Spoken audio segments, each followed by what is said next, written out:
Hello, everyone. This is Chris Morris with Cat Chat, presented by the Center for Arts and Technology. We are going to be talking to Jennifer Yeo, Department Head of Interior Design, in just a moment here. Thank you for being with us here, Jennifer. Jennifer is the Department Head for Interior Design at Center for Arts and Technology, correct? Yes, I am. Great. I'm also an instructor, one of the many instructors here at the Center for Arts and Technology in the Interior Design program. Wonderful. Where were you born? Where'd you grow up? I grew up in Winnipeg, Manitoba, and that's where I went to school for my interior design program at the University of Manitoba in the Faculty of Architecture and Department of Interior Design. How long was that program? How long did that take? That was a 4-year program at that time. It's a bachelor degree program when I went there. Cool. So you have a bachelor's degree. I do. What else? What other kind of degrees do you have? Enlighten me here. So I have a bachelor degree from the University of Manitoba in interior design, and I have the NCIDQ certification, which are the professional exam certifications for North America. Great, wonderful. And so you went to school and then you pursued this professionally, obviously. How long have you been doing this? I've been in this profession for 30 years, so quite a long time. And I've had a lot of different sort of experiences everywhere. I started actually in the manufacturing sector. So I was a designer in the transportation area for manufacture and recreational vehicles.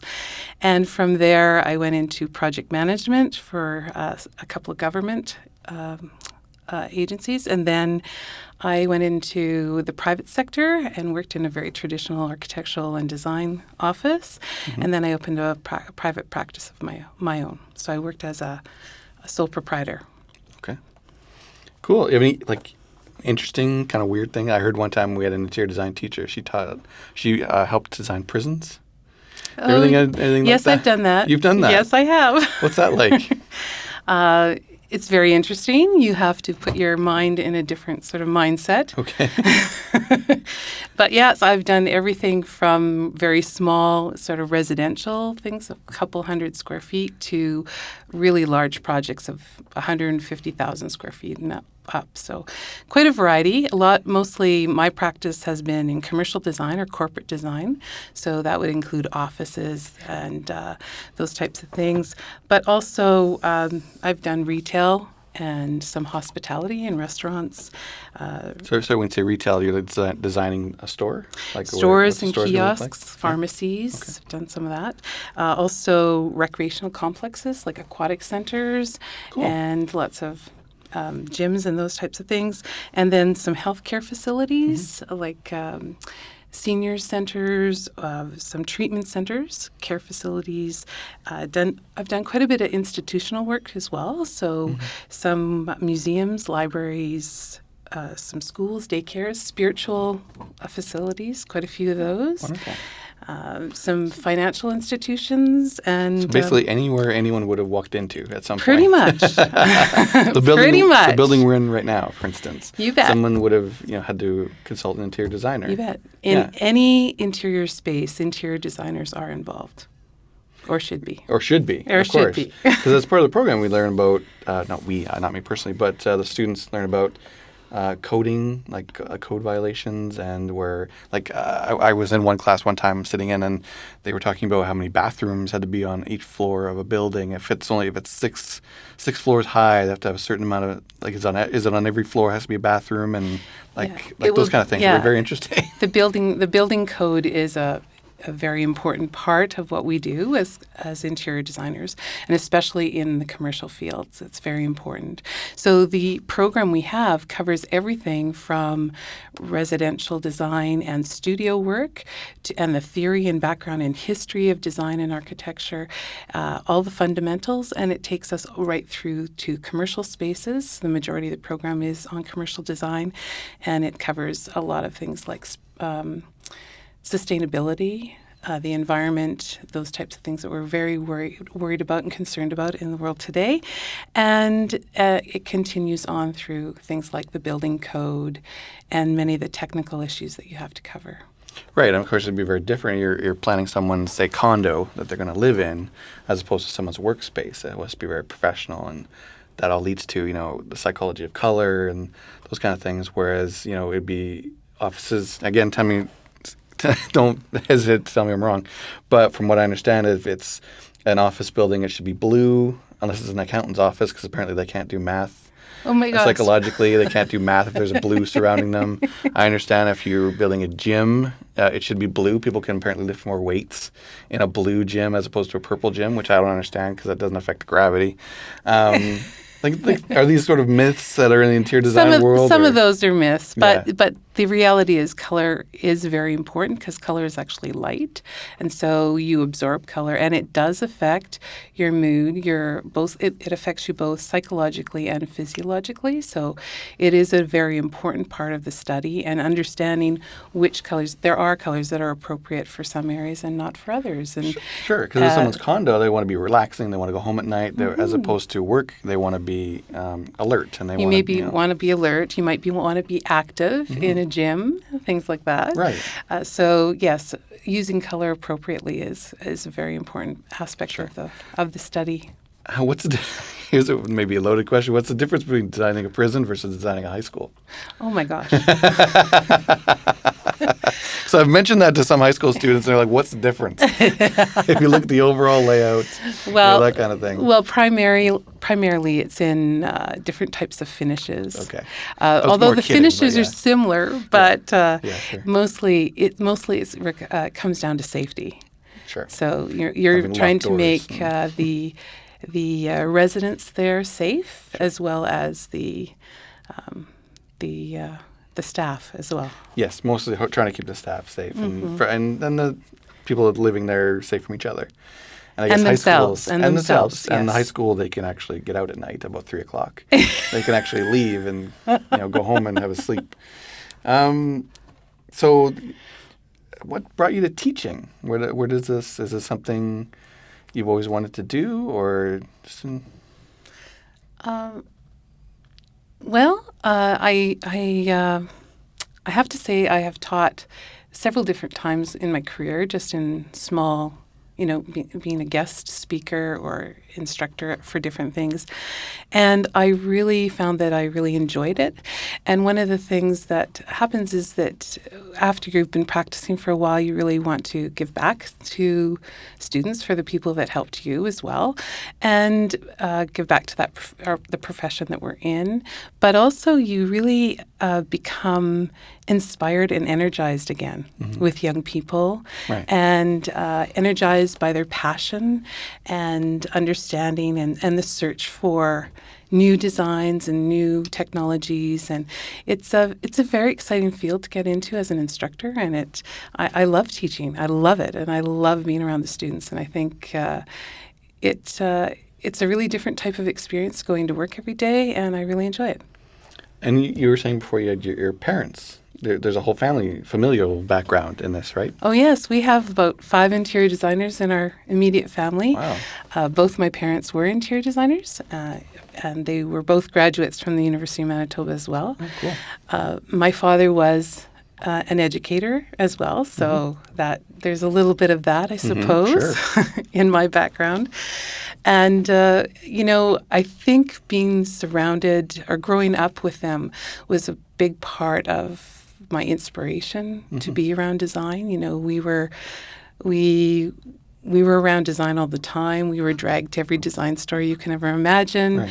And surprisingly, my brother didn't go into design, but he's very design conscious. Okay. So yeah, I don't think I could get away from it. I was surrounded. All my profs knew my parents. Sure. All that. Yeah. We must just absorb it, just being around it all the time. Oh, absolutely, absolutely. And one of the big things that I know for me is my father was we did a lot on the outdoors. And my father was very interested in design around us. It's not just interior design. And so he brought a lot of that into our family, and that appreciation for the outdoors and the environment was very fundamental to our family experience, and it really influenced me a lot.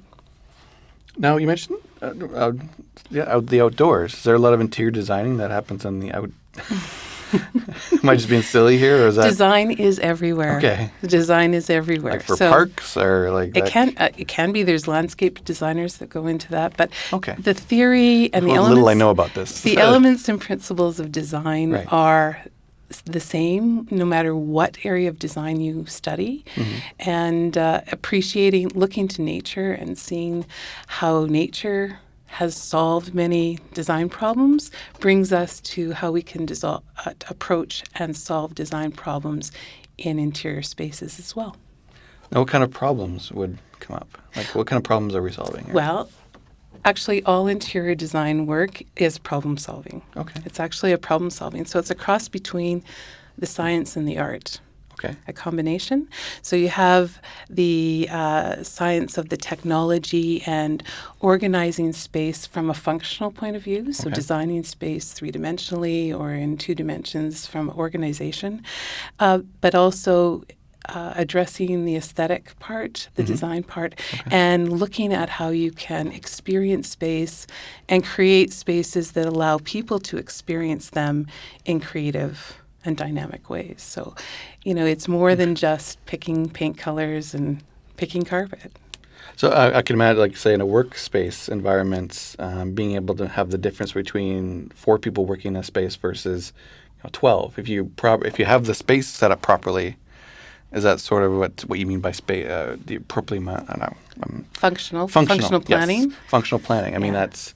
So functional planning could be space requirements in terms of how much space does every person need to do their job. Right.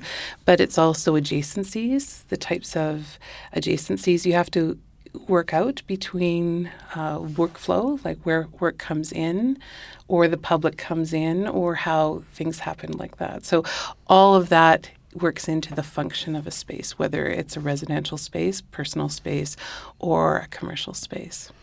And these are, of course, elevator, someone who's handicapped, if they want it, like those kind of things, that's all part of it too, all right? the universal design aspects. We cover that in school as well, and it means that spaces are, in fact, universally designed, so they're safe and functional for everybody.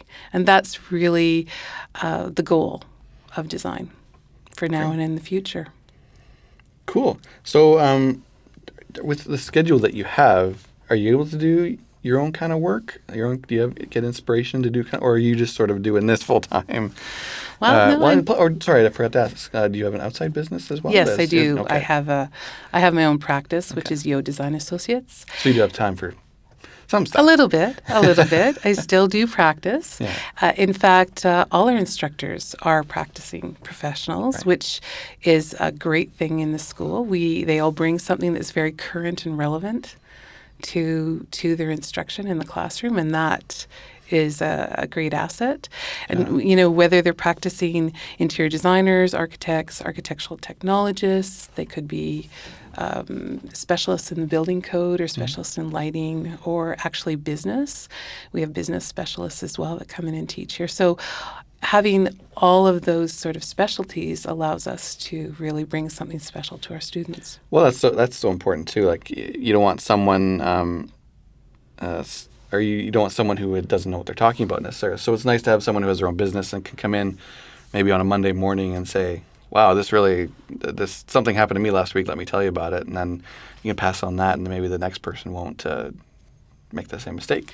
It's true. They bring a lot to the study and instruction. The other thing they bring is the opportunity for students to go to the workplace. So our students have opportunities to go to job sites. Practicums? Yes. Yeah. Well, there's practicums where they're placed. So it's like an internship where a student might be placed with a particular design firm and for a certain number of hours, and then they monitor or shadow or work in the office, depending at what level they're at. Or just an instructor during a particular class that's appropriate. For instance, building materials. They may go to a building site where they're talking about construction detailing and things like that. So students can actually experience what's happening on the job site, see it in action, and how it translates from the page into 3 dimensions, which is great.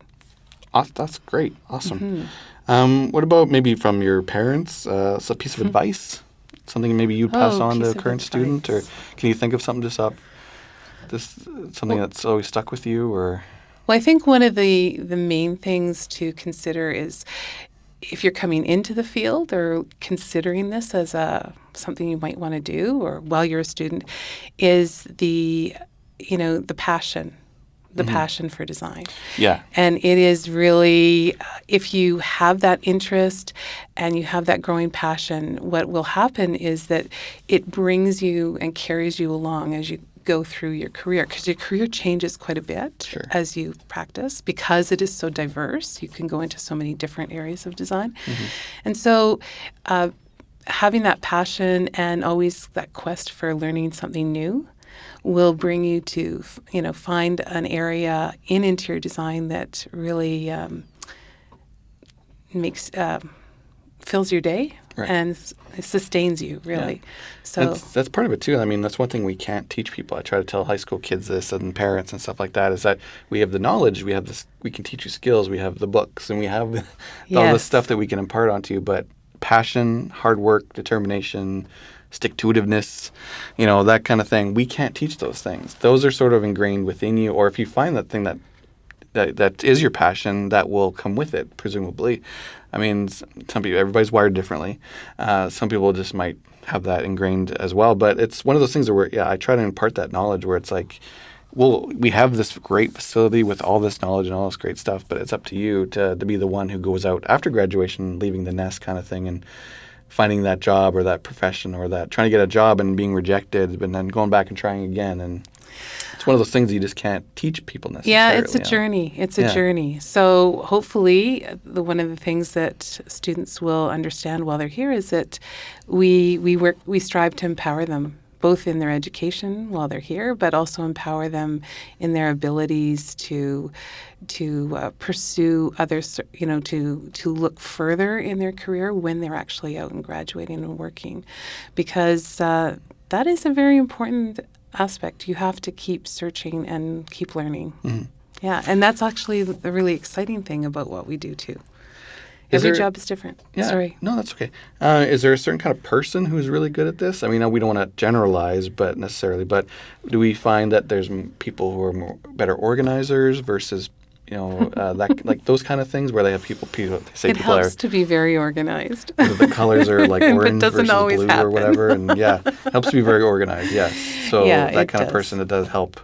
It does, but if you're a person who is at all creative in any way and is interested in problem solving, in looking for something, sort of the reason behind something and the why, which really helps you in the researching for the functional aspects of what we do in design, and then just being excited and passionate about the world around you. Truly.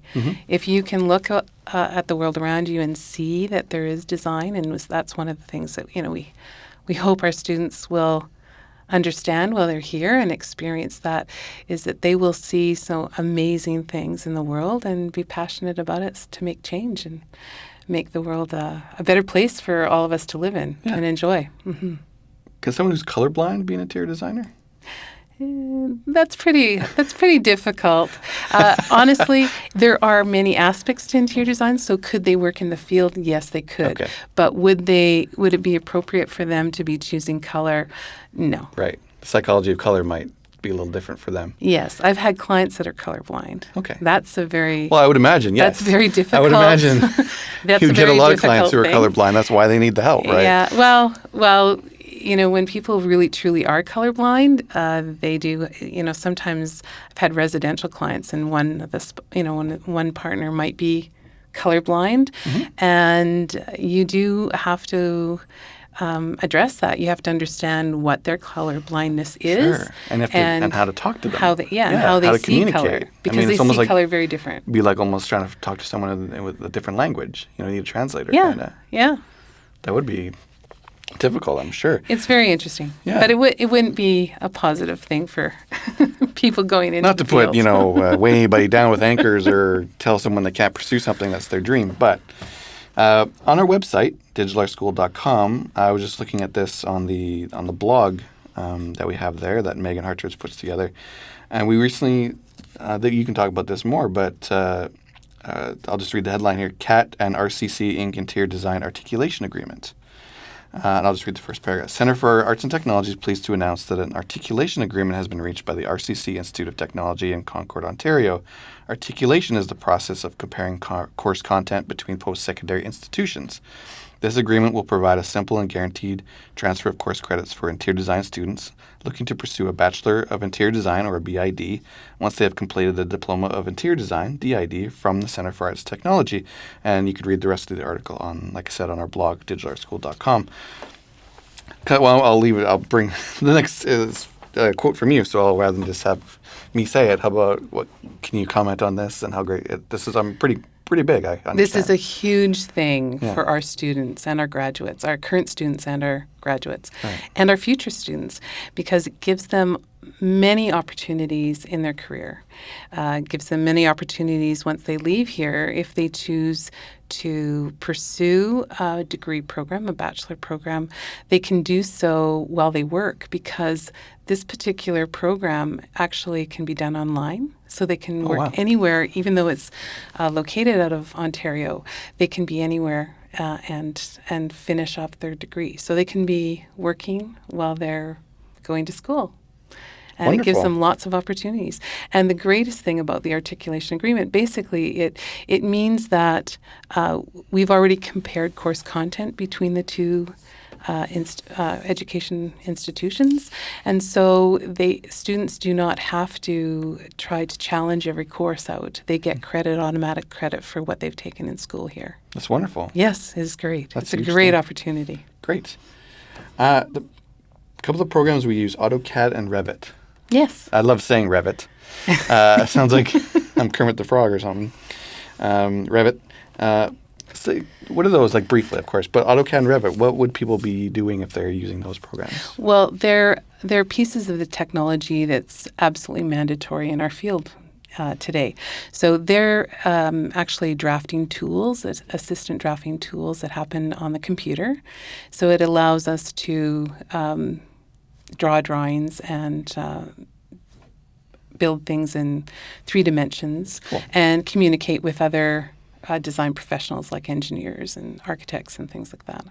So they're completely relevant in the field. People need to be some technologically sound to try to do these things? Or is there a learning period at the beginning? No, we teach the programs from scratch. From scratch. Okay. So anyone coming into the program will get, these are the tools required to practice, and they get them. And Revit is the sort of the new architectural design drafting tool that's really breaking into the marketplace. So we're right on top of the latest technology, which is fantastic. Wonderful. Mm-hmm. That's great. And it's just, we also do SketchUp and InDesign and Photoshop. So all of those programs work together for our students. So they're well prepared for the industry. That's very cool. I thought that was very, very cool. That's why I wanted to bring it up. Mm-hmm. Next thing I'm going to ask you about, some just sort of rapid fire questions. Okay. See if we get some reaction here from you. I found this questionnaire on a dating site. Oh, no. 64 first date questions. We're not going to ask all 64, of course. We'll be here forever.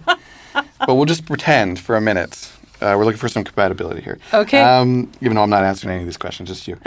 So, holidays, travel abroad or homebody? Oh, abroad. Abroad? Okay. So, do you go to like a private beach or downtown a big city? Like a resort, private beach, that kind of thing? I like both. Both? Yeah. Depends on the time of year? Depends on the time of year. Wintertime, maybe go to a beach private resort? beach or a beach resort. And the rest of the time, I would love to travel in a big city and see. I love architecture, so anything around architecture usually happens around big cities. So. Cool. Yeah.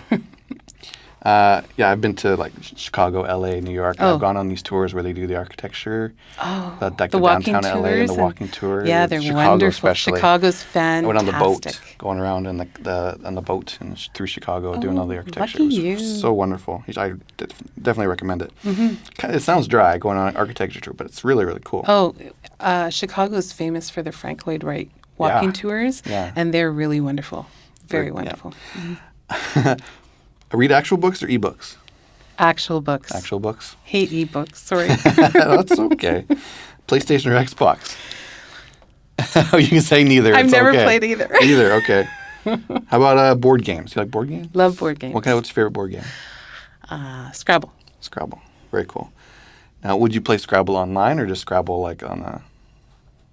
I've done both. Both, okay. But I like the board game. Okay. Morning person or night owl? Night owl. Night owl, yeah. Mm-hmm. What's more believable to you? Aliens exist or that like elves and magic exist? Aliens. Aliens? Yeah. Yeah. Worst job you ever had? Like a dishwasher, 7-Eleven, midnight shift, anything like that? Or you been lucky? Worst job. Or is there so many you can't choose? I think I've been pretty lucky. It sounds like you've been really lucky. You don't have to pick one. I mean, if it's all been good, you don't have to pick one. We'll come Nothing back. comes to my mind. Okay, we'll right come now. back. Cat person, dog person? Dog. Dogs, yeah. I have both, but I'm a dog person. Okay. Allergies? Yes. Okay, then. I moved to BC and I became allergic to pine pollen. To pollen. I'm allergic to pollen. Yeah. But just pine trees for me. Oh, really? Yeah, it's very bizarre. Yeah. Whenever I mow the lawn, I have to take like 3 or 4 allergy pills. Oh. Yeah. Yeah. No. So, and I have a sneezing fit. But it's worth it because, the lawn looks good, apparently. Yeah. I'm rolling my eyes on a radio station. I'm not on a radio podcast. I'm not sure that'll translate. Do you collect anything? Art. I like art. Paintings? Like art? I like paintings. All art. I like sculpture. I like art, paintings. I like weaving, like woven items. I like baskets. I like. Do you do it yourself or you want to get it from someone else? No, I collect it. Collect it. Worst injury you've ever had? Oh, worst injury. I was jogging and I fell in a pothole. And I ended up on crutches for 6 weeks. So ankle, knee? Ankle. Ankle. Yeah, me too. I turned my ankle one time. It was terrible. Cup half empty or half full? Half full. Have to be. As a teacher, you have to be. You bet. Full. Oldest, youngest, middle, only child? I'm the oldest. Oldest, yeah. So brothers, sisters? I have one brother, 4 years younger. Okay. Get to boss him around? Yeah. Even at this age? No. Older than 19? Yeah, still you get to order people around? Oldest thing in your fridge? Oh, dear. This is super There personal. might be a few things in there, unfortunately. Okay. Cheese. You can say wine. Cheese. Oh, no, that never stays there very long. Oh, okay, there you go. Okay, you go to a convenience store, you're gassing up the car. You find out you're hungry. You buy a bag of chips or a candy bar? Chips. Chips? What kind of chips? What kind of flavor? Like Old Dutch or Doritos or... Truthfully, I'd buy cheese-flavored popcorn. Yeah? Yeah. But chips, I'd buy taco chips. Yeah. I like the Old Dutch, like the nacho cheese. Oh, yeah. Between that and the zesty taco. Those are good, too. Yeah, it depends on the mood. Sometimes you're in a zesty mood, sometimes you're in a nacho mood. Yeah, I'm kind of a plain Jane. Okay. In Fair that enough. way. Okay, I think... Anything else we need to... We have a lot of notes here. Again, this is a radio show, but a podcast, but you have a lot of notes here. Did we miss anything you want to talk about before we wrap it up? Yeah, I think I'd just like to tell people that what's sort of different about Cato. Absolutely. We touched upon the instructors and we touched upon our articulation agreement, which is really cool. But a couple of the other things are that Cato has a 24-month program. It's a diploma program, but it's 24 months. So students go to school for 11 weeks and then they have 2 weeks off, and they have 8 sessions like that. So it's really equivalent, because we're on a quarterly system, we're really equivalent to a diploma program that's 3 years long. Sure, absolutely. So students that choose to go here are going to a program that is really like a 3-year diploma, and they get to take it in 2, which is and it's very intense. Highly benefit. Like Yes, I'm a former student myself in the film program, and it's very intense that way. You're going nonstop, no breaks, except for that Those little back, 2 weeks. Back in my day, we had 1 week breaks. Yeah, 2 weeks is now nicer. we have 2. Lucky kids. Yeah. But I always appreciated that being done faster. And it's you don't take summers off. You go no 3 weeks to the Bahamas or whatever for spring break, but Right. you're done faster. So Yeah. So for people who really want to get out there and get going faster, it's a good option. So it gives them some opportunities that way, and so it's very intense, but they get full education. So it's really like a 3-year program. So that's Absolutely. an important thing. And the other thing that's really unique about our program is our very low instructor to student ratio. So we have Small class sizes. Very small class sizes. So, we have instructors for 12 to 14 students, and that's extremely low compared to the industry standard. So it allows students a lot of one-on-one time with their instructor. So that's a really positive thing. Which is huge in an art school. That's really something that's so important, that the fact that your teacher knows your name and can compare one semester to the next. And workshopping is so important too as well, getting other people's opinions. Yeah. You really have to have a sort of a thick skin when it comes to Little that kind bit. of stuff. A little bit. Hopefully people are respectful in a perfect world. But that's always great too, of course. Again, we have an art school. And I always love our PDP program too. I always try to, when someone asks me what's the difference between our school and another school, I always talk about our PDP for sure, because it's so important based on the business side of things, and getting ready for that and figuring out where you're going to be having a plan and doing mock interviews, being introduced to people from industry. It's such an important thing. And It is a huge thing. it's one thing to show someone how to use Revit, Revit. AutoCAD, things like that, which of course you have to do too. But being confident in yourself, being able to sell yourself as well, being able to tell someone, hey, I'm worth 40, 50, 60, $100 an hour. That takes talent. That takes skill. It does. And not being sarcastic or kind of winking. So that's important too, of course. Yeah, our students are very lucky with those types of programs and the focus that they get all the way through. So I think that has seemed to be very positive. Our students have all had great feedback from those types of programs. So it works very well for them. And it bodes well because we found that many of them, about 90% of our students, the interior design students, are getting jobs in their first year directly in the interior design That's wonderful. field. Yeah. So it's great. It's great news. Yeah, and that's good too, because we need that follow-up. We need them to leave here, but then just not just be like, okay, bye. But if they're successful, of course, that bodes well. That reflects well on us, of course. So that's the main part of it, of course. We want those students to be not only prepared to graduate, but successful once they graduate too. Absolutely. That's absolutely the important focus of our program. So cool. Great. Well, thanks for talking to us, Jennifer. Well, we'll probably maybe have you back sometime. Thanks for having me, Chris. We just scratched the surface. You bet. Okay, thanks. Okay. Bye-bye. Bye-bye.